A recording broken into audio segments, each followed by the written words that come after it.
I'm 69 and I left my husband 7 years ago. I was fed up with being part of the furniture.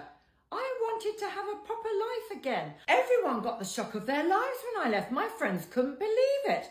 Most of all, my ex couldn't believe it. He never thought I'd leave. I mean, I didn't wish him any harm. I didn't have an unhappy marriage. I just wanted a bit more excitement in my life. And I was going to get it before I was 70. And I've only got 6 months to go. People stay in a relationship far too long when it's no good. And I can tell you something, when you are absolutely feeling like this is the end of the line, be brave, take a leap and just go, and you will never look back. Don't stay if you're not happy, because everyone deserves to be happy. Hands down, favorite part about being divorced? There is never an angry man inside my house. Never. I never wake up to a grumpy man in my house. I never come home to an angry man in my house. There are just no angry men in this house. And I'm never giving that up.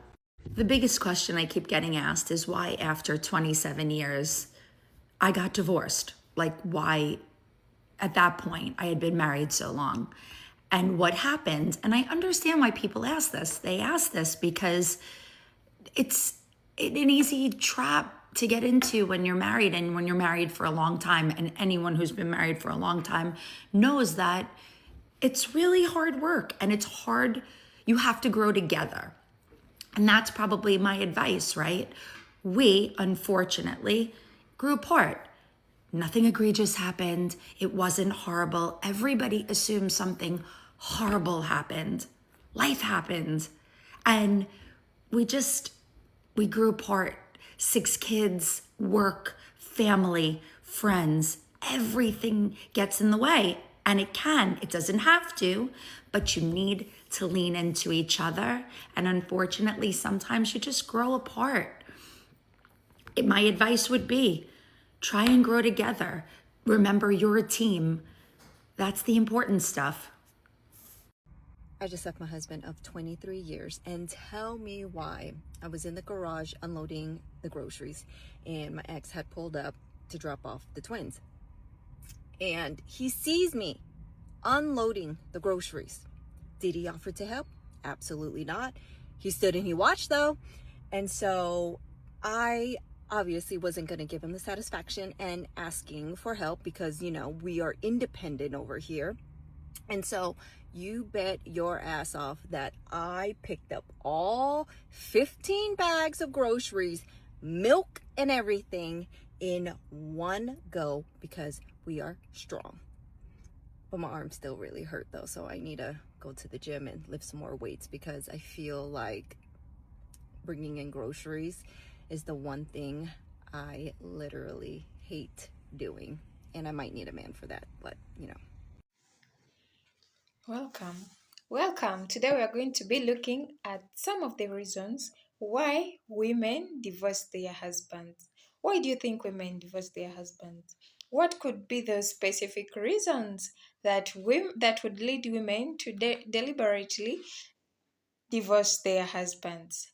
You can be part of this conversation by dropping your comment in the comment section. Without wasting a lot of time, let us get into the video. I know a lot of people have been like messaging me, asking me what's going on, why I'm moving out.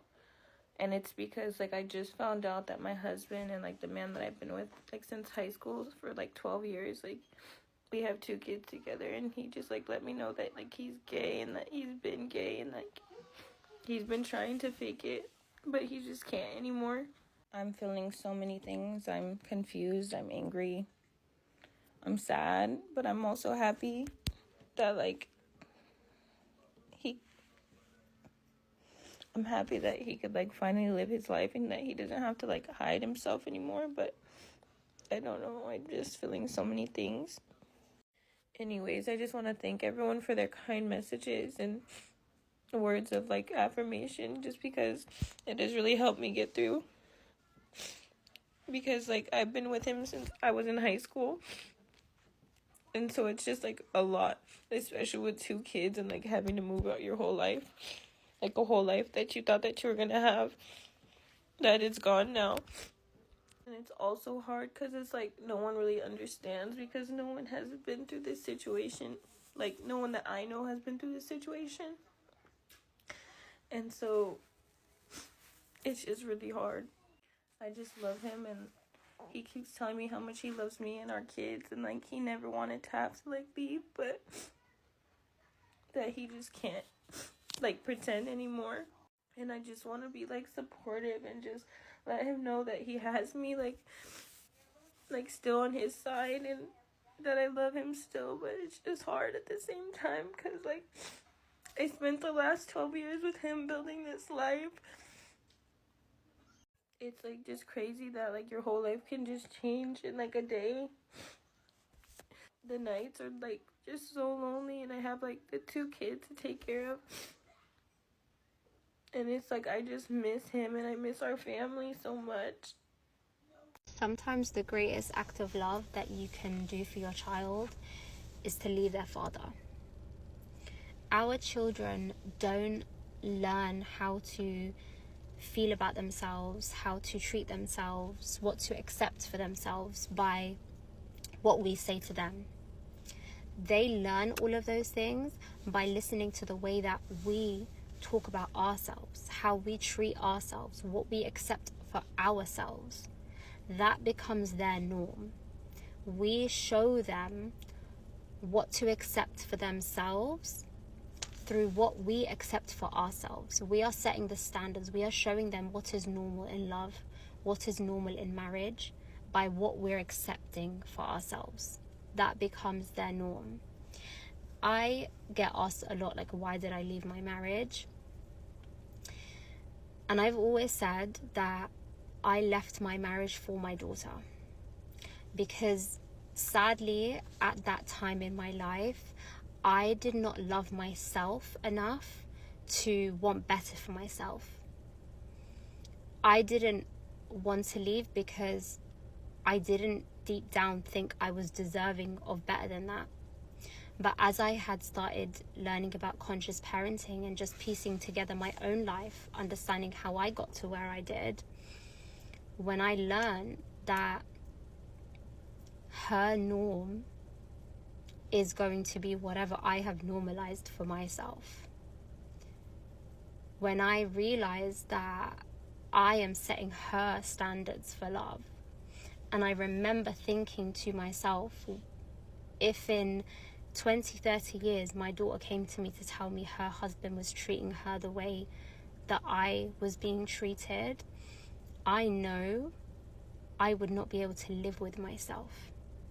I would absolutely blame myself for that, because I would have shown her that that's okay, that that's acceptable, that that's normal. And so me deciding to leave when my daughter was still a newborn, I didn't leave for myself because I didn't love myself enough. But my love for her is what made me leave. It gave me the strength to leave when I was not ready to leave for myself.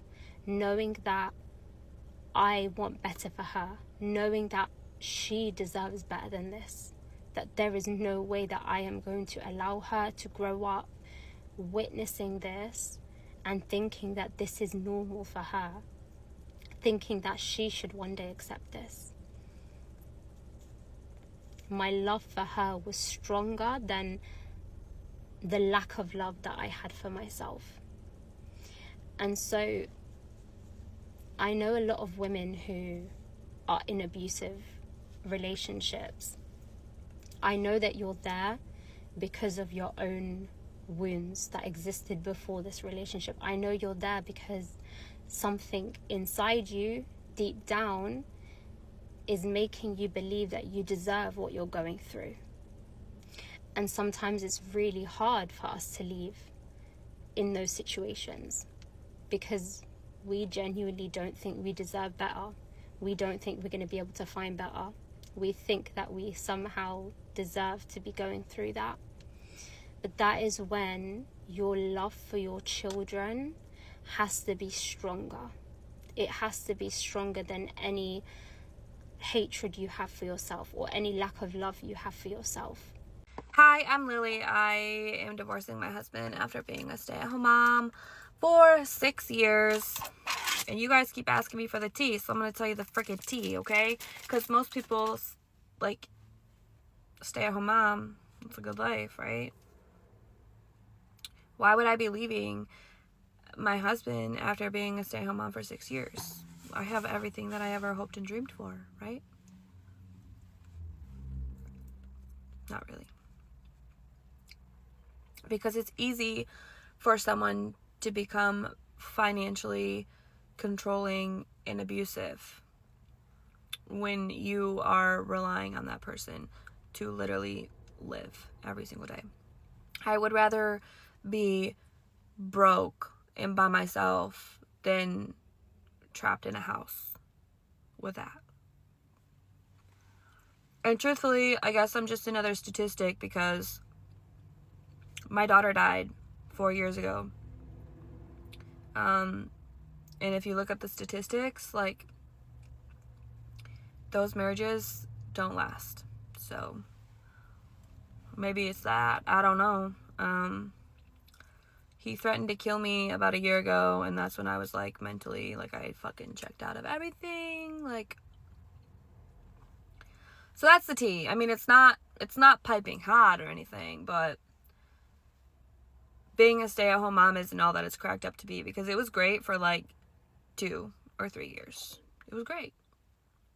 And then he moved me 2 hours away from anyone that I know, because it was going to be some great financial opportunity for our family, yada yada.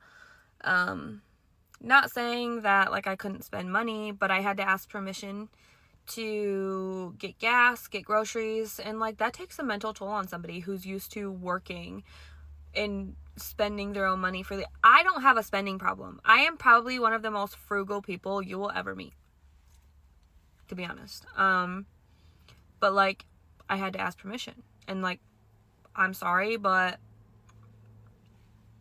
yeah, I don't know. Anyway,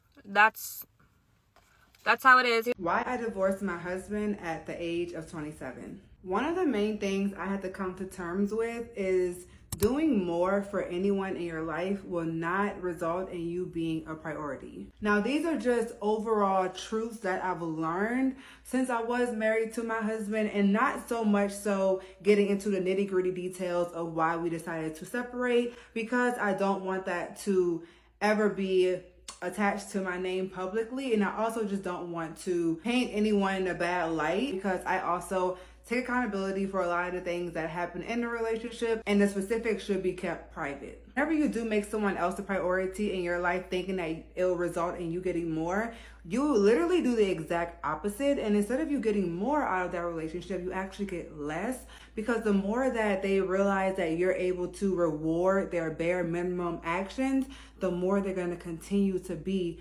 bare minimum. If I'm able to get the best out of doing the least, I'm going to continue to do the least, and that's something that I had to learn for sure. Now, this next one I've learned is going to shoot you in the foot every single time until you listen, and that is ignoring the red flags. Baby, let me tell y'all, God gave you an intuition for a reason, and if you decide to ignore that intuition, you're gonna pay for it every single time. It's basically like that analogy when the guy was in the ocean and he was like, God, please come save me, and he sent him 3 different boats and he passed up on each of the boats every single time, and then he was like, God, why didn't you save me? And God was like, I sent you 3 boats. That's the exact same thing.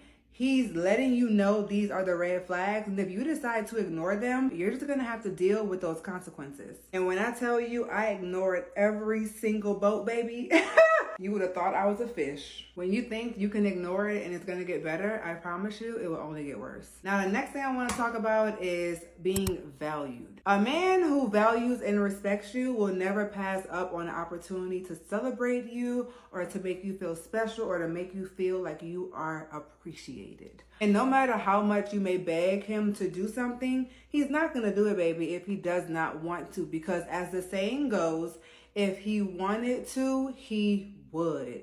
And that is just the harsh reality that I had to realize in life, is if he wanted to, he would have done that already. These are some of the reasons why women decide to divorce their husbands. The first one is abuse. This abuse might be physical, verbal, or emotional. This is a number one non-negotiable for many women. And then another one is lack of emotional support. In this actually, the woman is alone in marriage. You are physically present, but emotionally you are absent. And then the third is betrayal by cheating, lying, and broken trust that cannot be repaired. And then the fourth is lack of communication in a relationship.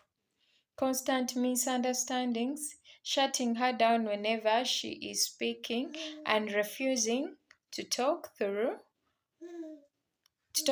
issues or misunderstandings in the relationship.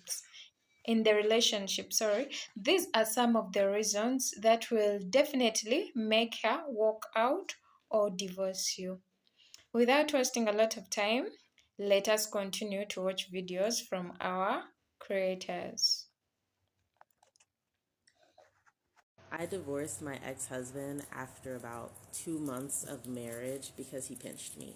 And I always find it so crazy that women will get on here and tell these harrowing stories of their marriage and how long they endured horrible abuses, mental, physical, financial, and all of that. And people will still say, oh, you shouldn't be promoting divorce and you divorced too quickly and you should have been patient with them. Like, that's insane. And I'm really oversimplifying it to prove a point, but basically what I understood, thank God, from being educated and from having a really good group of girlfriends, is that a man who will hurt you, even as a joke, does not love you. He does not care about you. And often what starts as a joke is just them testing the waters to see how far they can get away with harming you.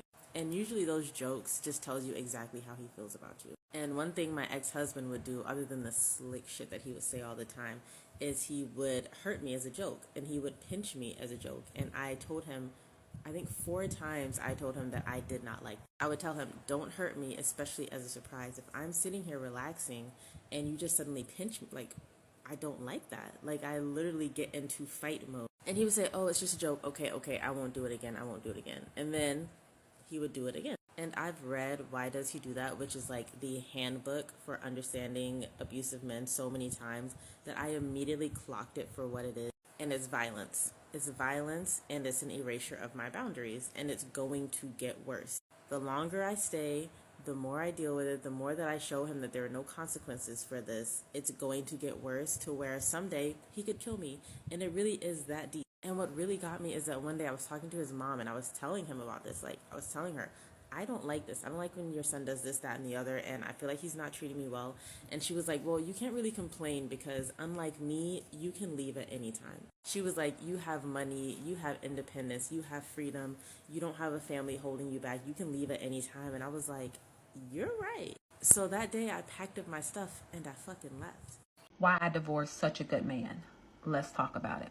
So in my marriage, I did a lot of covering up. I did a lot of covering up what my husband was doing because I was ashamed. I was guilty. There was something in me that made me believe that because he wasn't doing the things that he had vowed to do, that I was somehow at fault, and that in a good marriage, you cover those things up. You cover for your husband. You have your husband's back. You don't air your dirty laundry out there. You fight for your marriage. You stay in your marriage. And this is what I was raised in. This is the culture. This is the mindset. This is sometimes being a believer in a church. That's what's heard, is that you stay in a marriage. And so you hear about, granddaddy and grandpa and the deacon in the church got a whole nother family.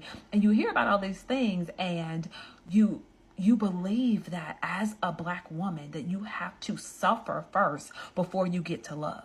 You hear the whole mindset of, granddaddy did grandma, he cheated, but then he settled down and now grandma don't want for nothing. That's because granddaddy old and crusty and don't nobody want him no more, right?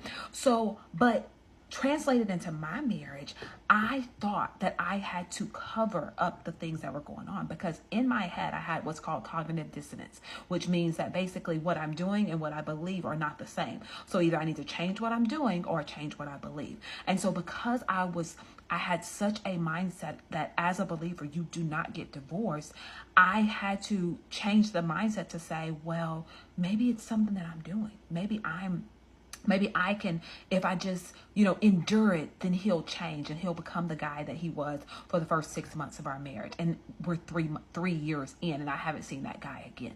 And so when I filed for a divorce and when I finally decided that this was enough, I had so many people coming to me and asking me, hey, why are you letting such a good guy go?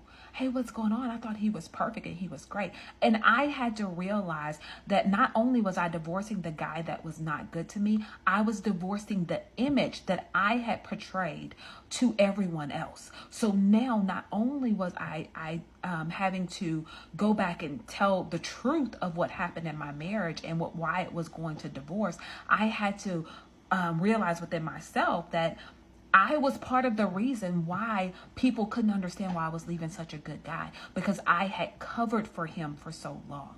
So if you're in that position and you felt that way before, then that's something that you have to own first and foremost, but not carry around, right? You were doing what you thought was best. You were doing what you thought you were supposed to do.